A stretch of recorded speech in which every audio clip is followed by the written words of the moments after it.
We are out of time for visitors. It is now time for question period. I recognize the Leader of His Majesty's Loyal Opposition. Good morning, Speaker. My first question is for the Premier.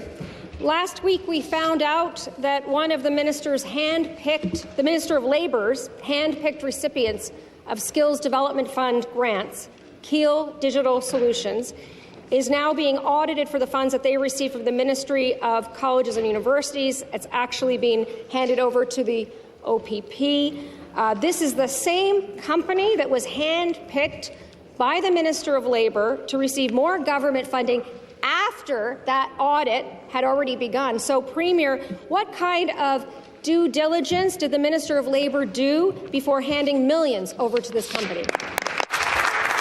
Minister of Labour. Thank you, Speaker. And I think the question from the member opposite, Speaker. In fact, one of the measures that I implemented when I became minister for continuous improvement with this program was a cross-government risk assessment process through the Skills Development Fund. Now, as the member mentioned, we didn't have the results of that audit till after the Skills Development Fund round 4 and 5. But, Speaker, what this is about is making sure we're supporting training of a next generation, Speaker. Just this morning, in fact, Speaker, I was on a BridgeCon site of a bridge on Rosedale Valley Road, Speaker, and met recipients of Skills Development Fund Lewis through Oaks Revitalization. Incredible work that the Oaks staff are doing to help folks get a second chance who've been justice affected or justice involved, Speaker. This is the impact that these programs are having to support government priorities that I've already mentioned. We as a government have a moral imperative to fund to make sure we're supporting our $200 billion infrastructure spend, Speaker. Thank you. Supplementary, the Leader of the Opposition. So, Speaker, back to the Premier, but that Minister of Labour, after the audit started, still gave money to Keel Digital Solutions, right? And I want to remind the Premier that Keel Digital Solutions scored 59 out of 100. It was a low-scoring application. And the Minister of Labour was out there bragging about how he hand-picked them to receive Skills Development Fund grants, bragging in the media. Then he's off to Paris for their lobbyists' wedding, and the next thing you know, he's at the Leafs game, sitting rinkside with that company's executives. Now that same company is being investigated by the OPP anti-rackets branch. Wow. So I want to ask the Premier again, after everything we know, Premier, isn't it time to fire this minister? Minister of Labour. Speaker, that's incorrect. Actually, I was on there talking about a Mississauga investment in firefighters, Speaker, our first responders. Speaker, in a rapidly changing economy, when tariff threats south of the border, when tech, AI is disrupting our workforces, it's important we have a fund to invest in training to support workers, Speaker, and that's what we're doing. It's not surprising, Speaker, the members opposite don't support the 18,000 workers we're going to need to support small modular reactors, Speaker. Or how about refurbishment and new nuclear projects? Of course, they want to shut those plants down, Speaker. We're going to make investments in critical infrastructure to support our $200 billion plan. And when I sit around the cabinet table, I've got to make sure we're supporting programs that are helping a next generation actually fulfill those projects we said we're going to build. Hospitals, roads, highways and bridges, the same highways they oppose, Speaker. We're going to invest in those projects and the training pipelines to make sure we have a workforce. Final supplementary. Leader of the... Well, Speaker, back to the Premier, but that minister couldn't dance any faster, boy, let me tell you. A scathing Auditor General's report, an OPP anti-racketeering investigation underway, and a minister who was caught in the middle of it all. And the Premier's own Chief of Staff had to send out a notice to political staff this weekend to keep things quiet on Keel Digital Solutions, right? Clearly, there is something bigger going on here. And yet the Premier continues to stand by his man. Yeah. So I want to know, again from the Premier, when he's finally going to address the dark cloud that is hanging over this government and fire this minister.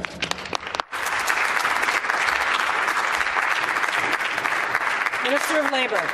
Let's look at some of the lower scoring projects they're highlighting. Operating engineers, carpenters, Speaker. It's not surprising they don't support these projects, Speaker, given that they're against every investment that puts these men and women to work, Speaker. Order. Whether it's our Highway Order. 413, the Bradford bypass, whether it's our Order. public transit investments that they voted against, Speaker. You know, I think to Chris from Sudbury, who we spoke with, who's gone through that very Carpenter's program, it gave him Red Seal a certification. He's a Red Seal tradesman now, Speaker. Or Ashley, who said, and I quote, "The opportunity to train on current equipment that is prominent in the industry is extremely beneficial to my apprenticeship." Of course, they were training on equipment from the Stone Age. We've invested in programming to bring it to the 21st century for a government that's actually investing in 21st century infrastructure. And we're not going to apologize in doing that, Speaker. Question, the Leader of the Opposition. Speaker, my next question is for the Premier too, but I can say, first of all, it is disgusting the way that minister is pulling those hard-working people into his excuses to defend what they have done here. Over the last week, I spent time, in Sault Ste. Marie listening to workers at Algoma, steel workers, municipal workers in Mississauga and Peel, auto workers in Oshawa. And let me tell you, people are really scared out there.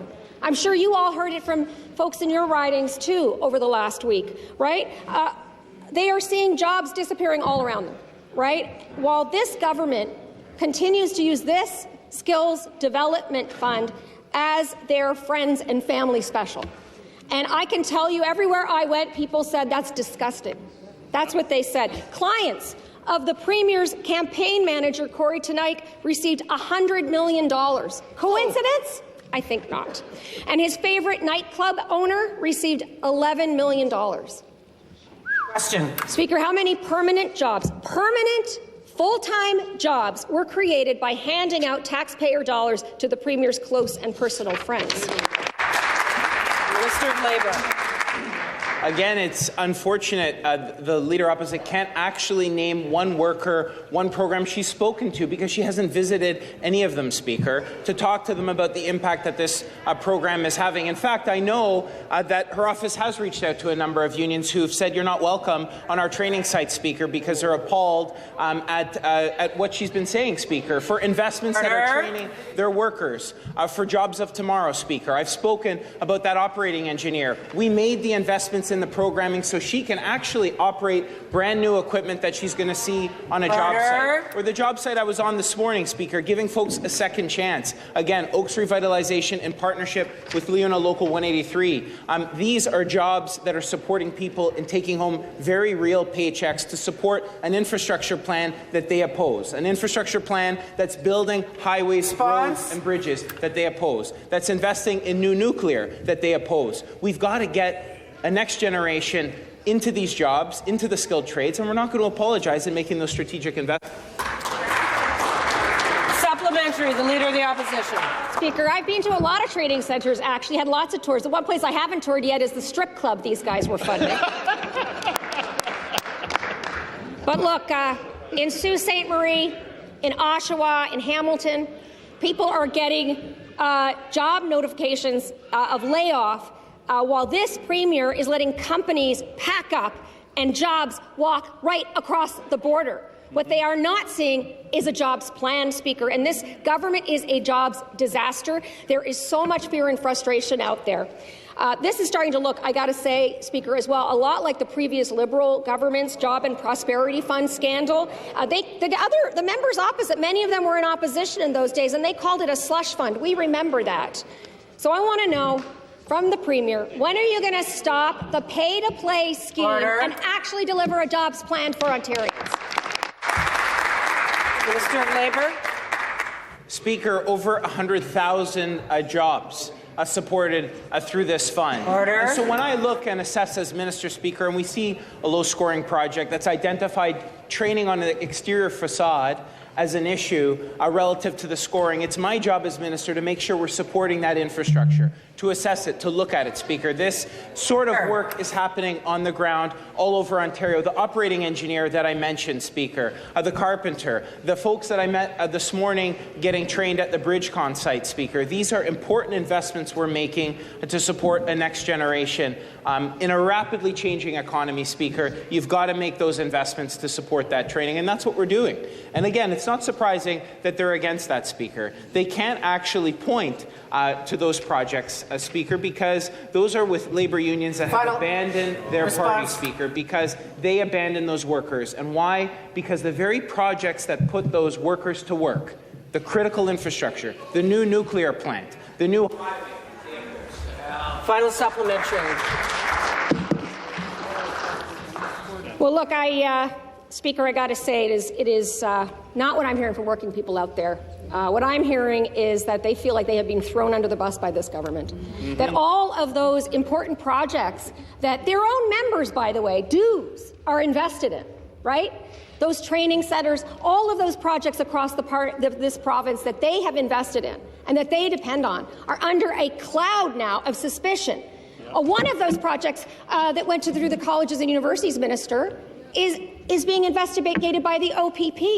We have the RCMP still investigating this government, a criminal investigation into the Greenbelt, right? We have the Science Centre. We have Ontario Place. Like, there's almost nothing you can touch now that isn't touched by some kind of scandal that this government is caught up in. So I want to know why the Premier will not fire this minister. Is it because he's the Premier's favourite bagman?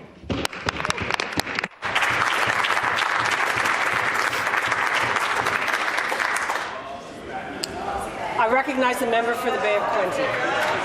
Well, thank you, Madam Speaker, and thank you to the Leader of the Opposition for the question. And I'm very happy to stand in this House today and defend our record on job creation, because it is one of record job creation. We created over 1 million new jobs in this province since 2018.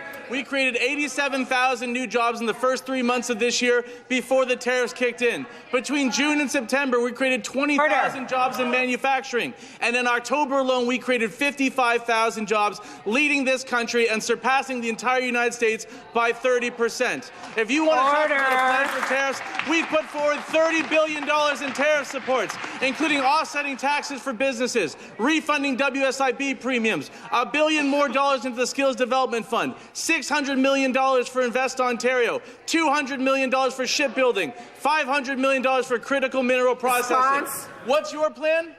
To vote against our plan. Which of those do you think is a more compelling vision for the people of Ontario?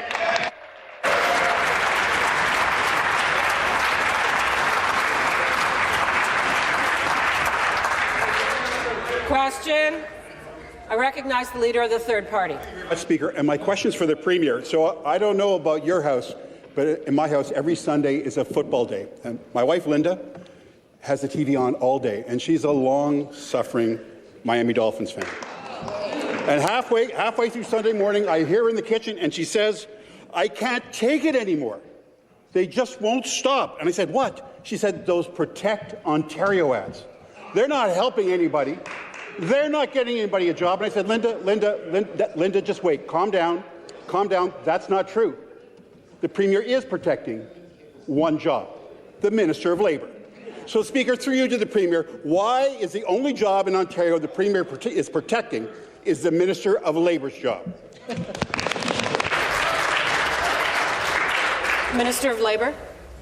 Speaker, when we've got a threat from the states that are having a very real impact on workers of this province, we're investing in critical projects, Speaker. We've created the climate, as you heard, to lower taxes, something they refused and were incapable of doing when they had the chance to run this province, Speaker. They raised taxes. They drove those manufacturing jobs out of communities like mine, out of all of our communities, Speaker. And we're bringing those back. And it's not without its challenges. Economic headwinds come our way. And how do you respond? You have a Premier standing up for workers of this province. We're rolling our sleeves up with labour organizations to support a training of workers, Speaker, to protect those jobs. We're sourcing through Made in Ontario procurement strategy that actually builds things in this province. Again, stockpiled medical supplies from China that previous government supported. This is about a government that's investing in training, that's supporting lowering taxes, investing in workers, and making sure we have a plan for critical minerals. Not surprising, his wife was against it. Supplementary. Supplementary, the Leader of the Third Party. I think my wife was against the ads, but we can have a discussion about that later, because the thing that Ontarians really need protection from is this Minister of Labour shoveling $2.5 billion out the door to friends and insiders and lobbyists. So I want to get this straight. So the file the minister is in conflict on, the one that his friend was lobbying for, Keel Solutions, was the subject of an audit, and in a forensic audit, and then the minister intervened and signed off on it. That's shocking. If the minister worked for any above-board organization in this province of this country, he'd lose his job. He'd be fired. So my question is, why is the Premier of Ontario protecting the Minister of Labour? Minister of Labour. Speaker, as I said, when we're investing in projects that support building of this province, again, what do we look at when we're on this side of the House, Speaker? Are we going to support projects that are advancing our build agenda, to build the critical infrastructure we need to support and protect and defend first responders of this province, Speaker, to invest in training with labour partners that I mentioned, carpenters, Speaker, operating engineers. I was at LiUNA 506, Speaker, for the Shop Stewards Seminar this weekend, and we heard from labour leaders. In fact, we had federal counterparts of theirs, federal Liberal members who were there supporting this Premier's plan to support labour. Why, Speaker? Why do those members support this government? Because our projects are putting their members to work. They see a government with a vision to build new nuclear, a vision to mine the critical minerals in the north that we're going to need, that are having an impact on people like Jennifer, who I've referenced before, supported through SDF, working on a mine in the north. This is a Premier, this is a government that's got a plan to build, and it's not surprising that the men and women who actually build are supporting this plan, because it puts them to work. It helps them collect a better job with a bigger pay. Back to the Leader of the Third Party. $27 million to bars and nightclubs in downtown Toronto, and $10 million of that to a strip club owner. That's all I have to say to that answer. So the question you have to ask yourself is, the job that the Premier is really protecting is his own when he's protecting the Minister of Labour, because just in this $2.5 billion skills development scandal, it feels like the Greenbelt. And we know that in the Greenbelt, all roads led to the Premier's office. And the same thing is true here. It's all the same kind of stuff. Grants for bars and nightclubs, strip club owners, endorsers, donors, lobbyists, party insiders. It's all the usual suspects. The friends of the Premier. So the question that I have is, did the Premier or his office intervene on behalf of any low-scoring Skills Development Fund applicants, yes or no? Minister of Labour.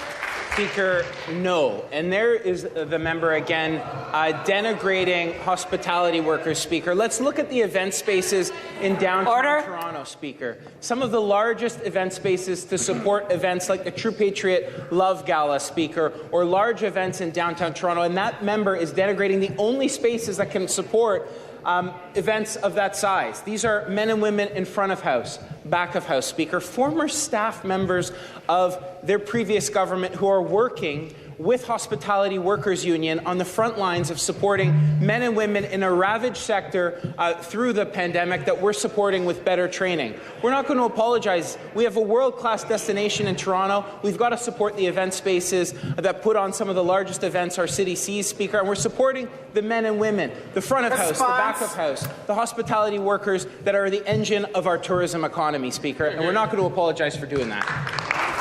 Question, Leader of the Third Party.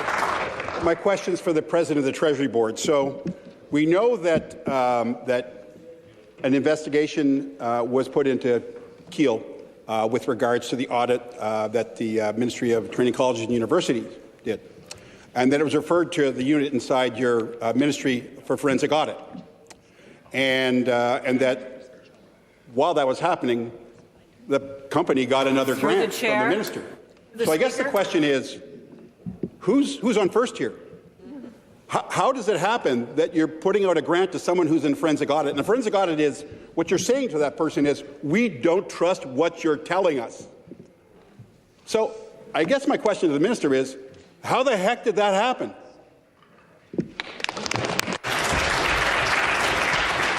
recognize the Minister of Colleges and Universities. Thank you, Speaker. In 2023, a routine audit raised concerns about an external service provider. We do many routine audits every year. That process identified irregularities that led to a comprehensive forensic audit of the organization in question.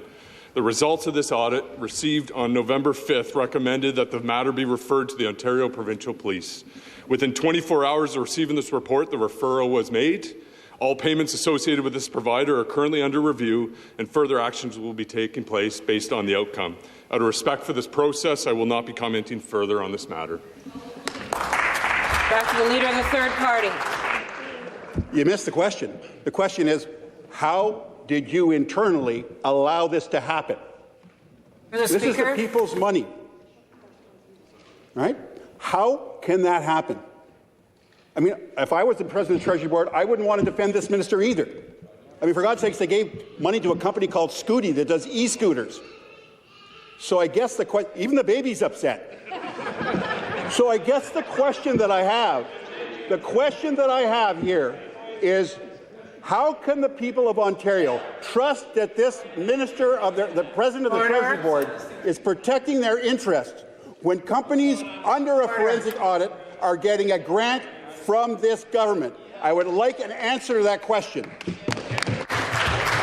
Minister of Colleges and Universities. Thank you, Speaker. As I said earlier, within 24 hours of receiving the results of this audit, the matter was referred to the OPP. As I also said, out of respect for the OPP's process, I'll not be commenting any further. But what I would like to comment about is the record investments into post-secondary education. In the last 19 months, we've invested almost $2.5 billion into the post-secondary sector, $1.3 billion to stabilize the sector, because your federal counterparts have destabilized post-secondary right across the whole country. Across the whole country. On top of that, we've invested another $1 billion in budget 2025 that I'll remind you, you voted down.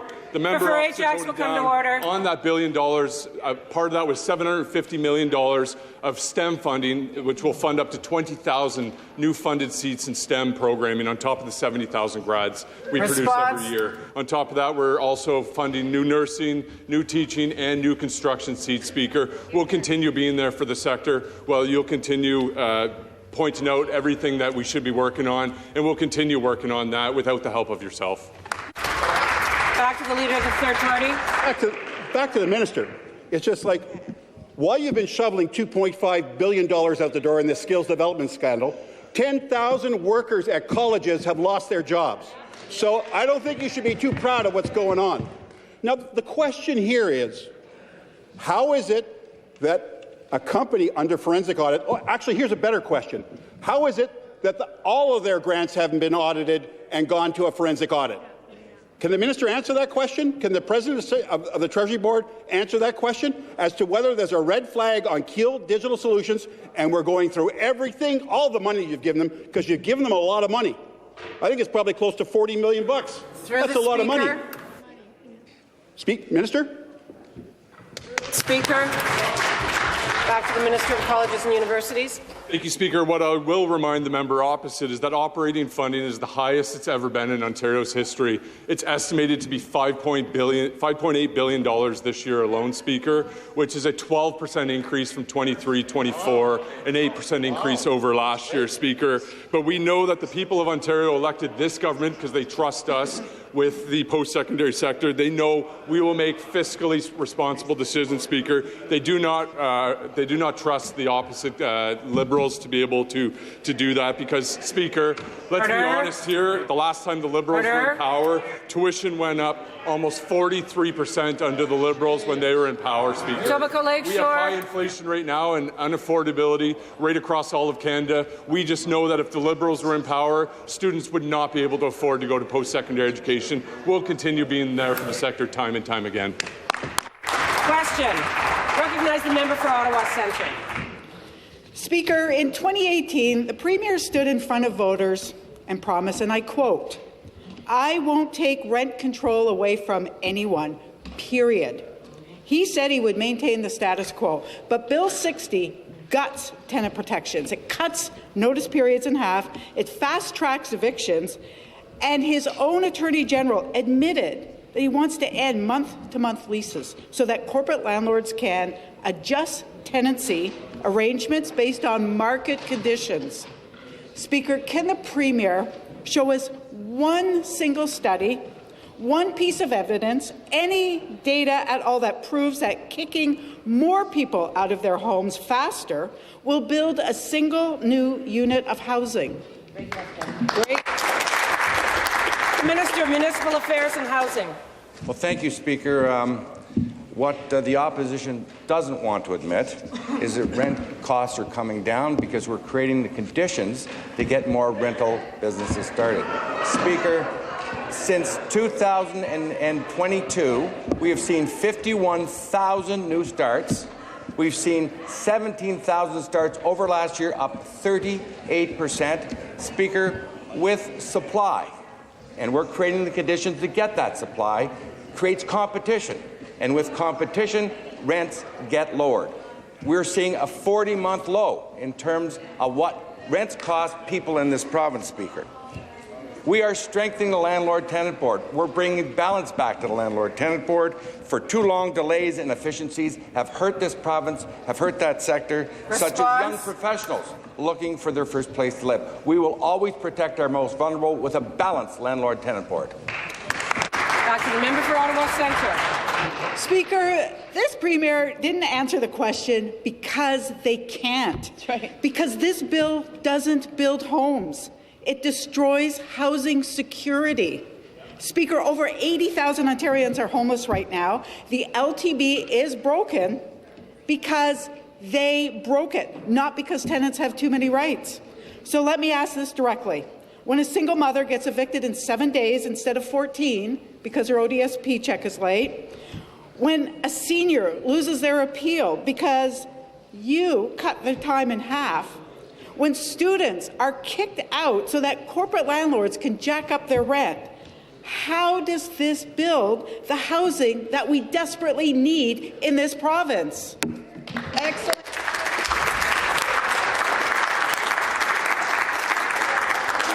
Minister of Municipal Affairs and Housing. Speaker, we have an obligation, we acknowledge, to protect our most vulnerable in this province. Homelessness, people feeling the ravages of chronic homelessness, is indeed a difficulty.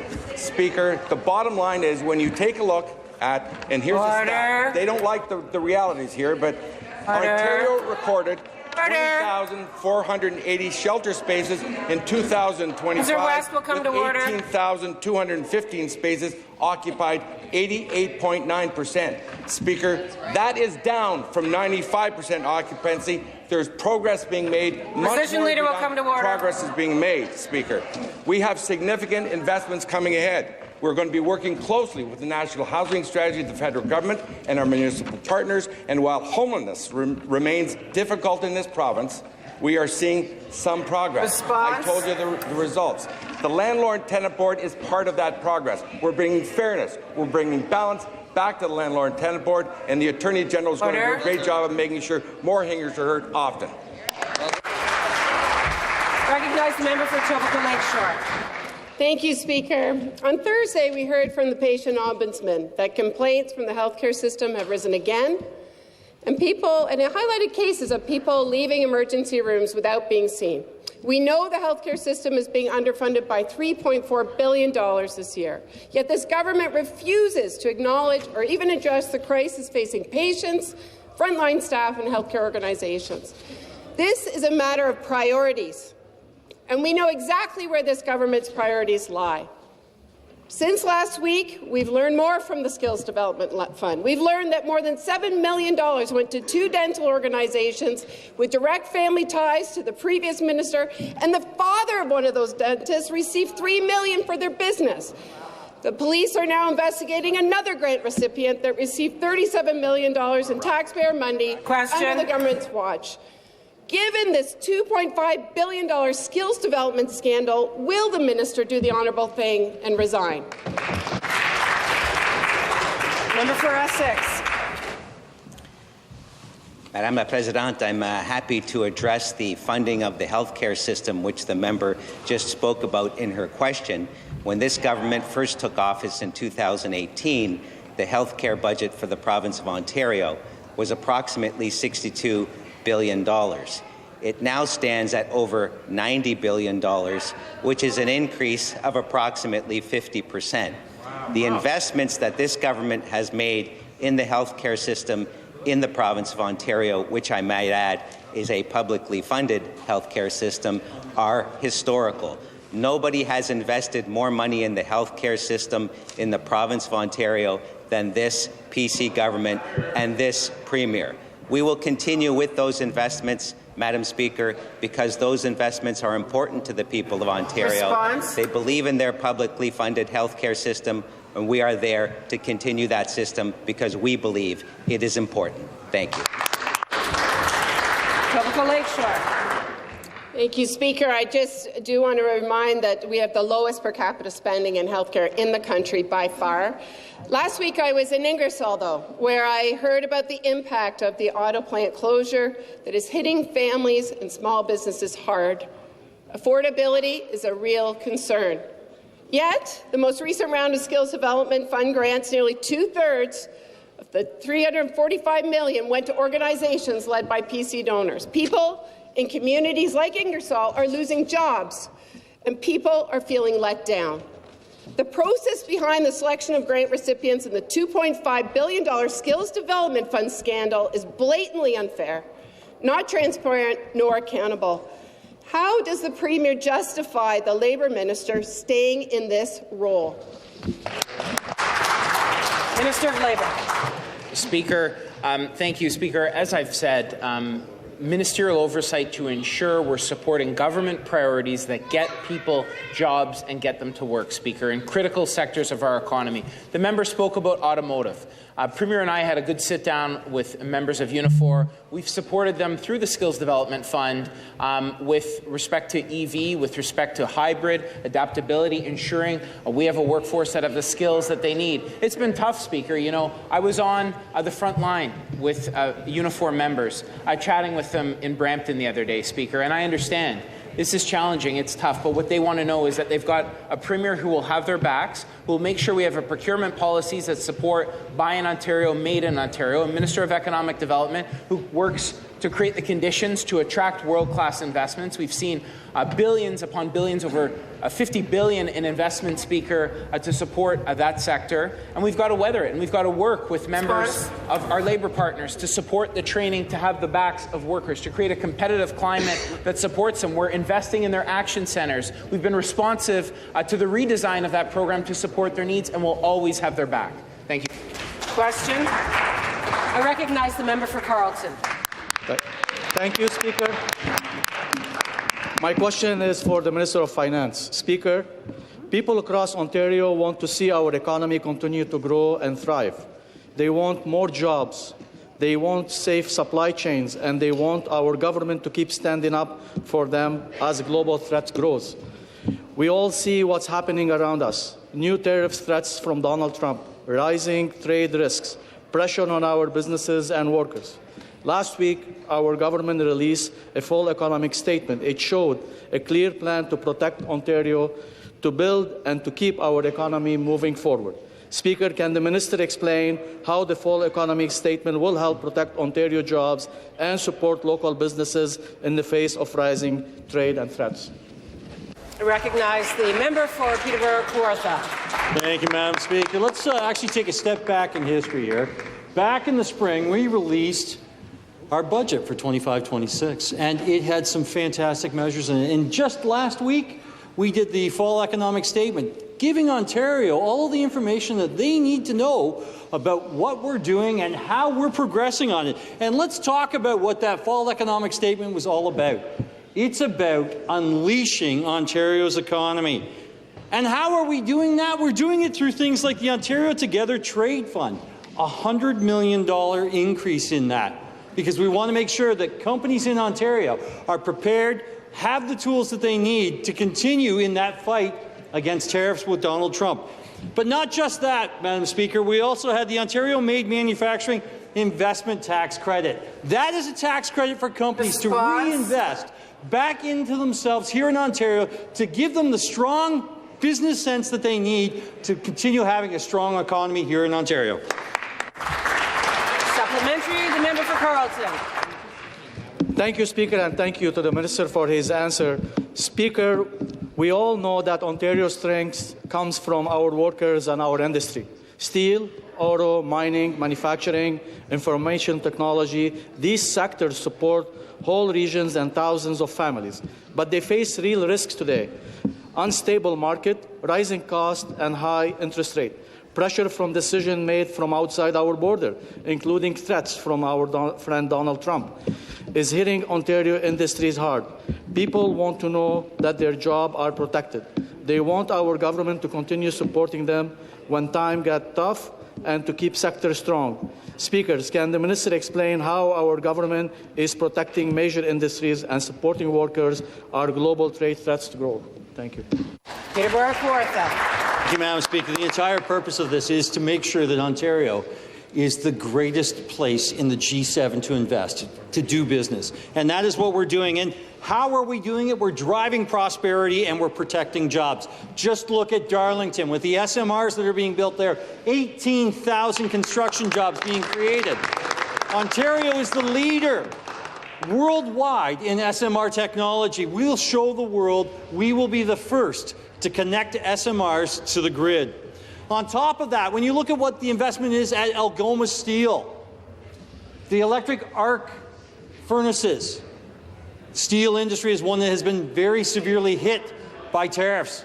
And what are we doing? We're protecting those workers in Algoma. We're protecting that industry. We're making sure that Ontario has the strength that it needs in steel.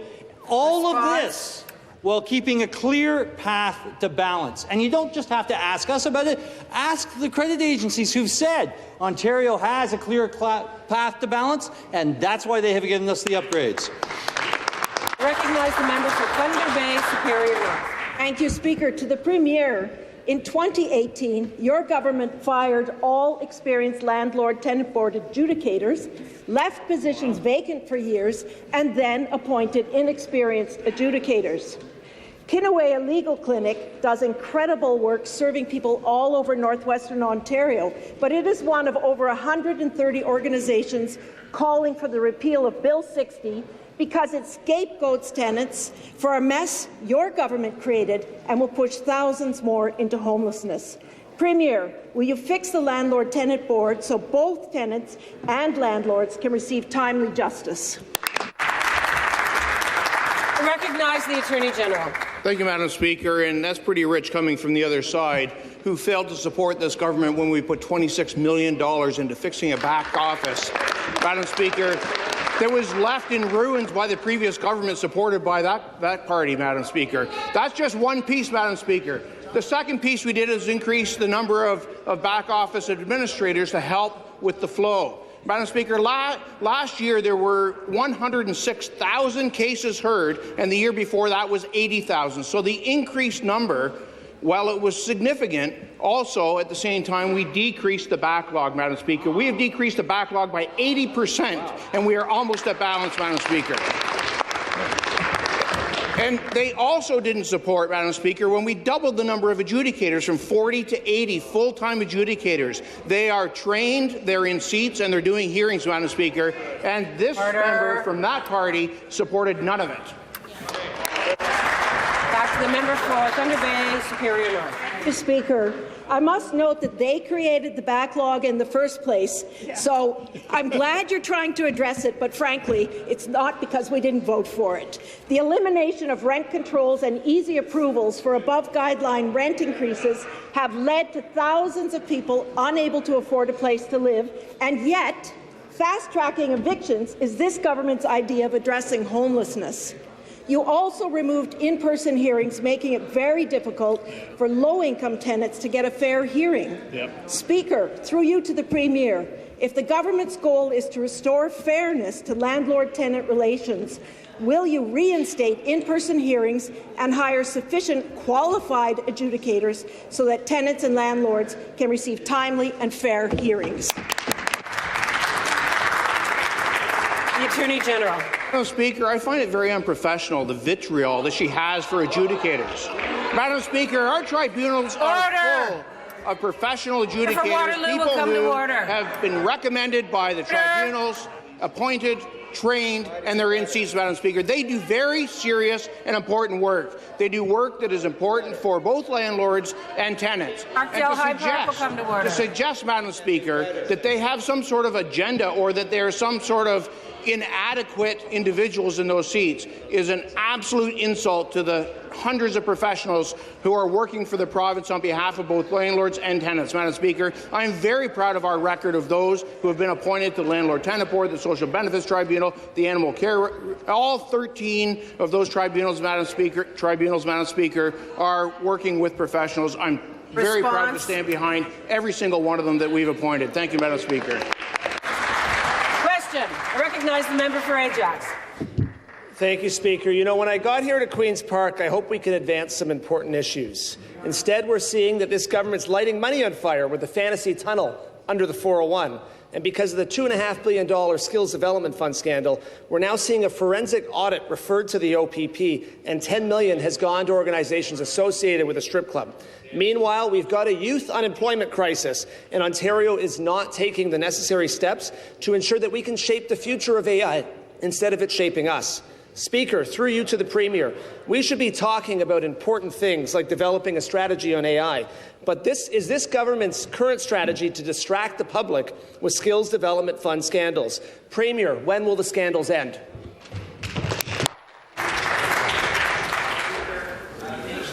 I recognize the Minister of Labour. For that important question, Speaker. You know, we heard earlier from the interim leader, their Speaker, highlighting a project that supports the fintech sector, AI. So you can't have it both ways. You can't say, but SDF takes money from post-secondary section, which we determined from the minister is false. And then we actually find out that Skills Development Fund works in partnership with colleges and universities, like the AI project supported by Brampton Board of Trade and Toronto Metropolitan University, that's actually helping people in fintech sector. In fact, already the outcomes of that specific program, a third of the way through, has seen them exceed 50% of their employment target, Speaker. That's what we're doing, supporting emerging sectors like AI, but you do it by creating a competitive climate. And I know that member would reflect back on previous decisions previous Liberal governments made and likely admit that the high tax agenda that drove out business, that drove out manufacturing, surely, was that wrong? I think it was. That's why we lost those manufacturers.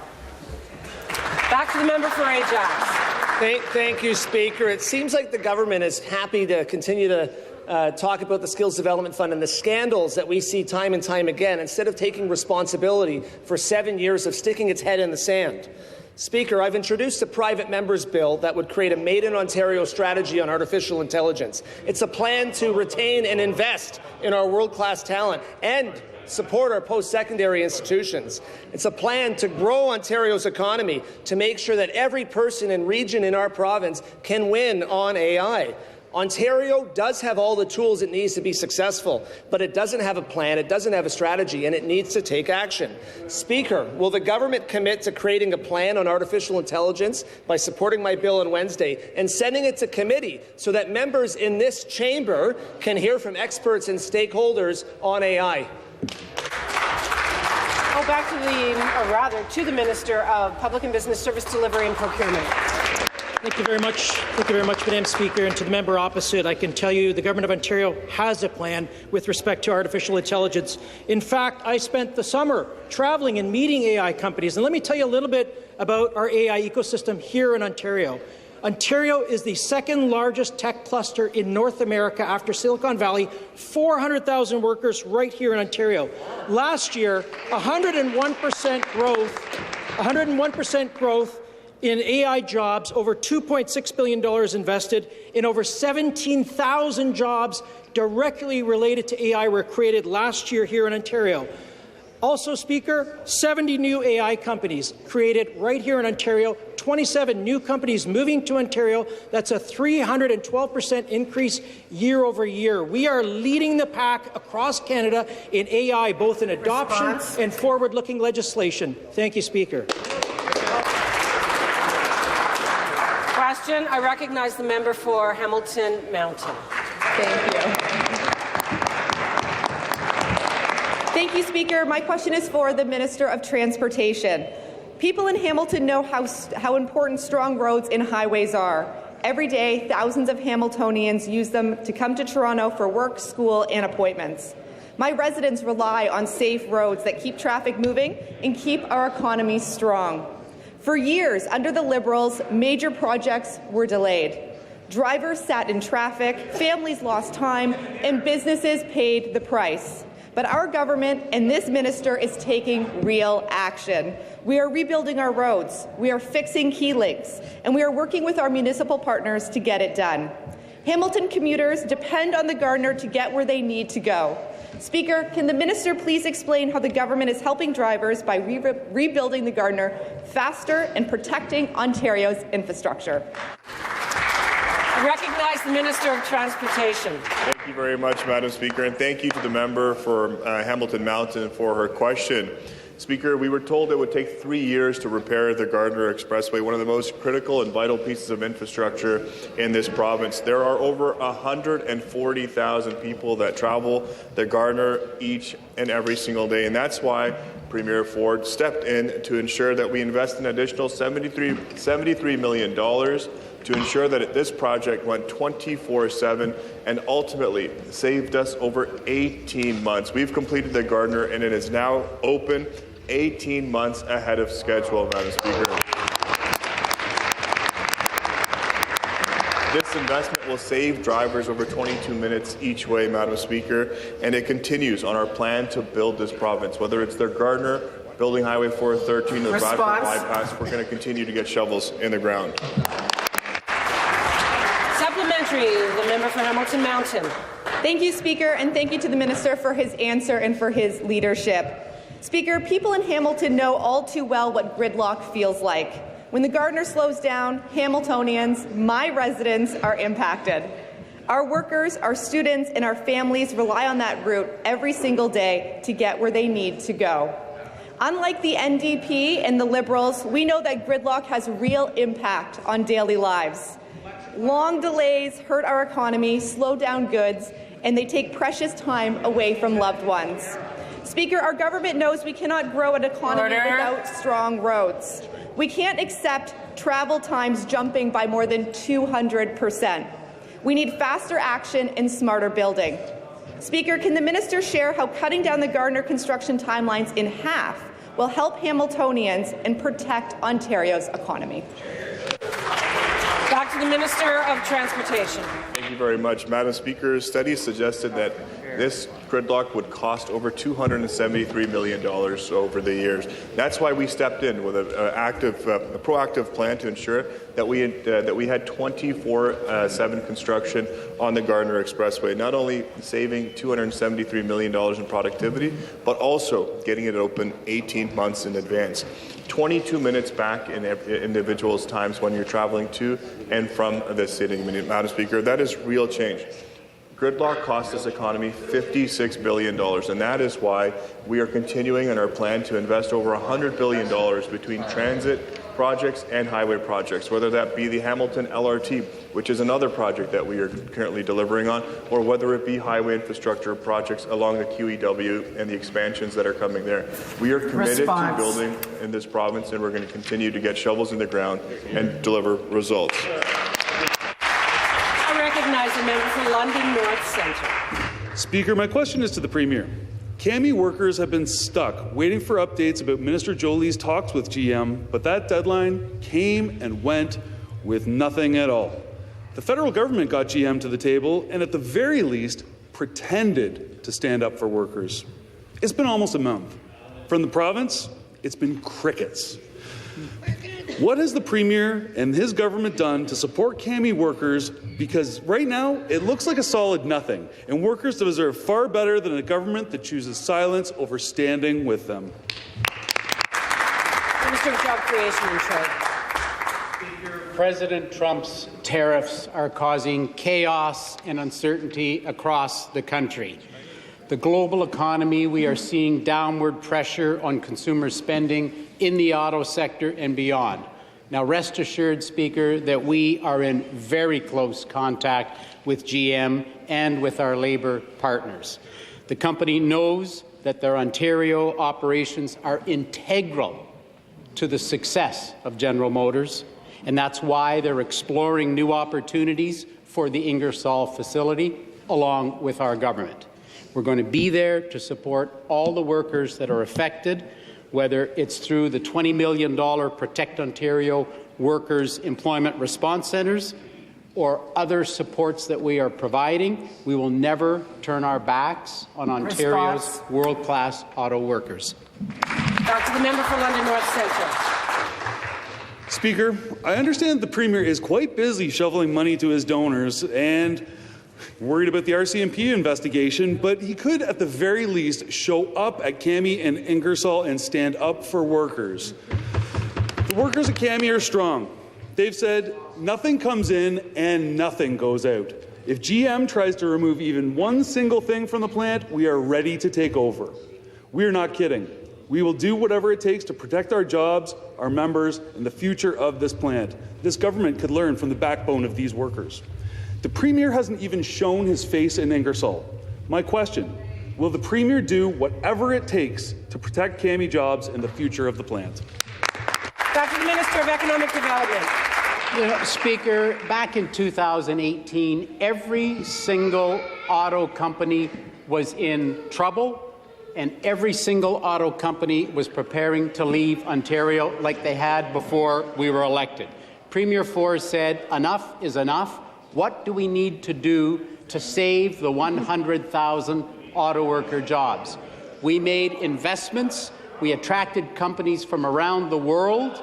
We have more investments, $46 billion worth of investments here in the province of Ontario.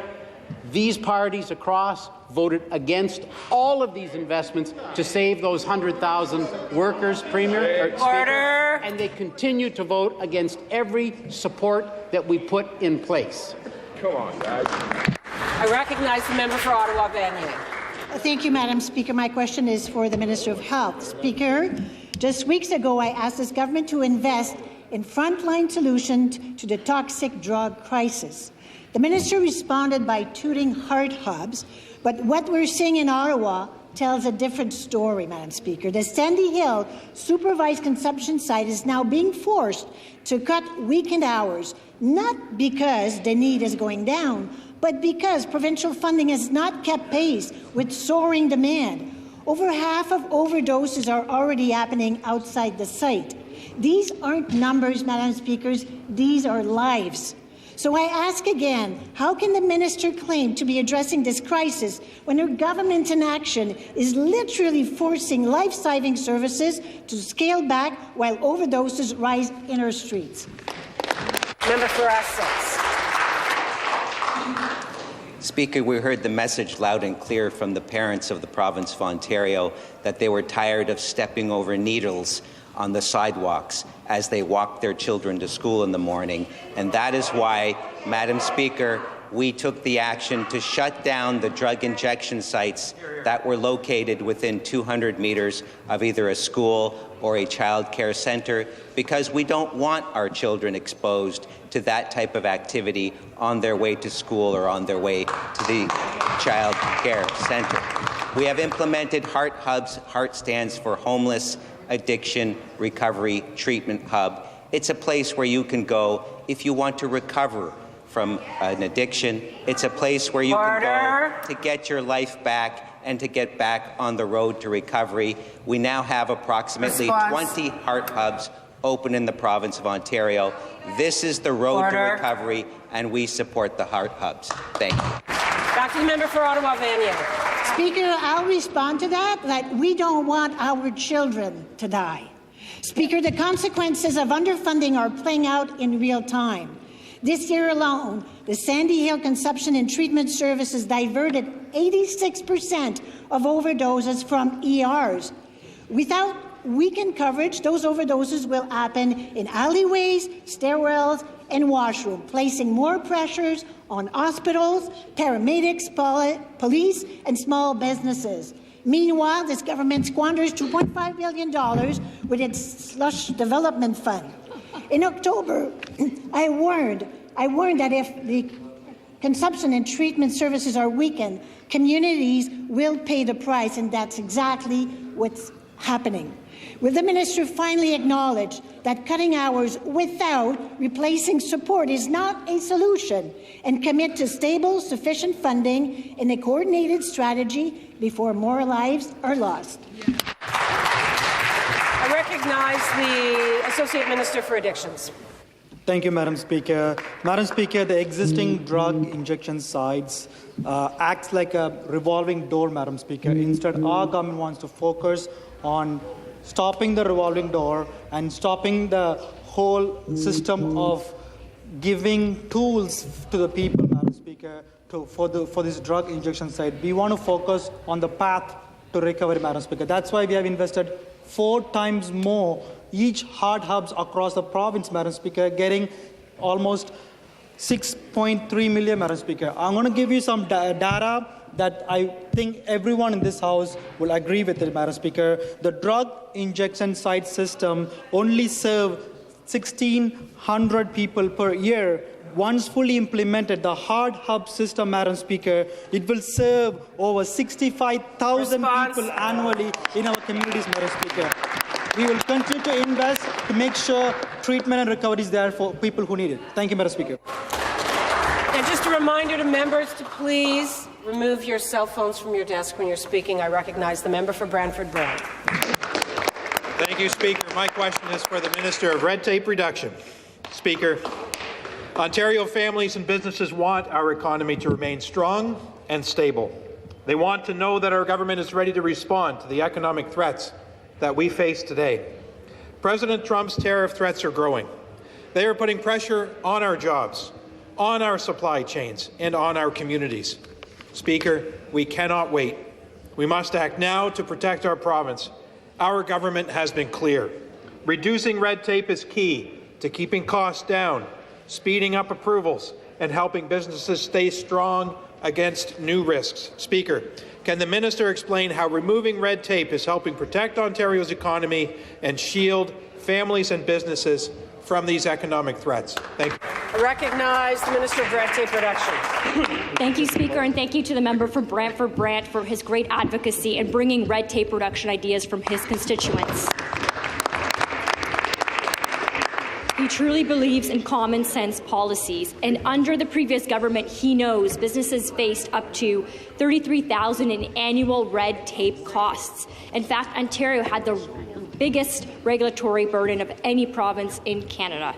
But, Speaker, thanks to this Premier Ford, we brought hope to the province. We've been able to save businesses $1.2 million and 1.8 million hours in red tape reductions. Awesome. But, Speaker, we're not just going to stop there. The Protect Ontario by Cutting Red Tape Act builds on our progress. It's expected to save an additional $5.8 million and 256,000 hours for people and businesses here in Ontario. Speaker, this is how we protect Ontario, by cutting red tape, unlocking growth, and putting people first. Back to the member for Brantford-Brant. Thank you, Speaker, and thank you to the Minister for her continuing leadership. Speaker, the previous Liberal government, backed at every step by the NDP, made Ontario less competitive. They piled on rules, they slowed down services, and they pushed jobs out of our province. Families and businesses paid the price, but today our government is doing the opposite. We are removing red tape. We are speeding up services, and we are protecting people from rising economic threats. That includes tariff threats coming from the United States. Our government's leadership on this file is making a real impact, and we are making life easier for our workers and helping to keep our economy strong. Speaker, can the minister explain how our government's work to reduce red tape is protecting workers, supporting families, and keeping Ontario competitive? Back to the minister for response. Thank you, Speaker. Under the previous government, red tape delayed services, created backlogs, blocked job creation, and left the vulnerable behind. But this new bill, thanks to the work of our government and the Minister of Community, Children and Social Services, now individuals receiving the Canadian Disability Benefit will receive full protection, Speaker. Previously, they would see a clawback. But thanks to the work of this minister, they will now receive and keep every dollar that they've earned, which will give them about $200 more per month, Speaker. Again, us putting more money into the pockets of Ontarians and really taking care of a vulnerable population and putting people first, Speaker. But it's not just that. We're building on the work our Minister of Health has done by putting patients over paperwork, by ensuring that we're modernizing the Emergency Health Services Act, Speaker, to update an outdated system which will save $300,000. Speaker, thank you. Recognize the member for Spadina, Fort York. Thank you very much, Madam Speaker. And my questions to the Premier. Last week, buried deep in the Conservative government's budget, my staff found this government's plan to make Exhibition Place part of the Ontario Place project. And this would allow the government to seize ownership of the land from the people of Ontario, to break any provincial or municipal law on that land, including heritage, planning, environmental laws. Exhibition Place is the home of the CNE, the Royal Winter Fair, the Caribbean Carnival, the TFC and the Marlies. Every time this government touches public assets that belong to the people of Ontario, there's a scandal. The Greenbelt, the Foundry, the Hearn Gas Plant, the Ontario Place, the Science Centre. Now this government has given itself the power to seize control of Exhibition Place. What deal has this government made with Exhibition Place, and who's going to benefit? Great question. Recognize the Minister of Tourism. There we go. Thank you, Speaker. I wish I had more than a minute to answer this, Speaker. Here we go again with the sky is falling from the NDP. Let me be very clear to start. We are not taking over Exhibition Place. Here's what we are doing, though, Speaker. We are making it faster to actually build Ontario Place. It's not Toronto, Spadina, Fort York Place. This is for all the people of this province. Expanded green spaces. In fact, 50 acres of public trails, the largest green space in all of the downtown core. A splash park for all the kids to play in, walking trails, beaches, marinas, a year-round concert center. This thing has been shuttered for the better part of 2 decades thanks to that member, and he wants it to stay that way. This government disagrees. Whether you're visiting from Michael Crockett the Rockets, Ottawa, with Mayor Sutcliffe, or you're coming from Kapuskasing, Windsor, Cornwall, or you're coming from all over the world, 6 million visitors. We will restore Ontario Place to its previous glory. You're not going to stop us from building. Thank you.